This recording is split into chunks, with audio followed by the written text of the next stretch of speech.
Gawwaa. Gawwaan yoo gowwoomee gowwummaa fudhanne yoo beekaa ibsihee gowwummaa isaa hin beekne badii lixanu bira gowwummaa isaa yoon ifitti hin himne.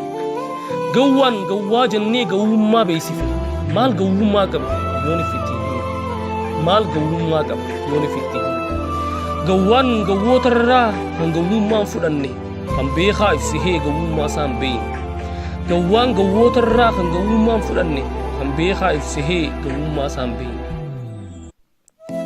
Gawwaan barra hedduudhaa takkaaf lamaa miti kan hundarra badduu gowwummaa dhalootaati. Gawwaan gawwaa caalu gawwaa garaadhaati ni beeka waa hunda waa wallaalee miti. Garaa isaatiif je'ee fudhate gowwummaa osoo arkuu didee bari godhee jaamaa bar wallaalaa miti garaadhaaf bitama. Garaa isaatiif je'ee fudhate gowwummaa osoo arkuu didee bariif godhee jaamaa bar wallaalaa miti garaadhaaf bitama. Yoonif siif hin galiin fakkeenyaan siif hima qalbitti qabadhu ammaan sitti hima. Fakkeenya gabaabaa mana kan kee jiru si wajjin dhalatee kan si geeddaru Oromootaan baanaa warra TPLF jara jiru. Oromootaan baanaa warra garaaf bulu.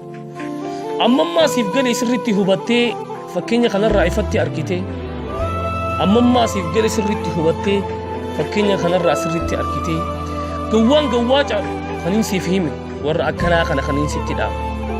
Kani beekaa rafu kaasutu si dhibaa kan beekaa gowwoomu isaatu si dhibaa. Kani beekaa rafu kaasutu si dhibaa kan beekaa gowwoomu isaatu si dhibaa.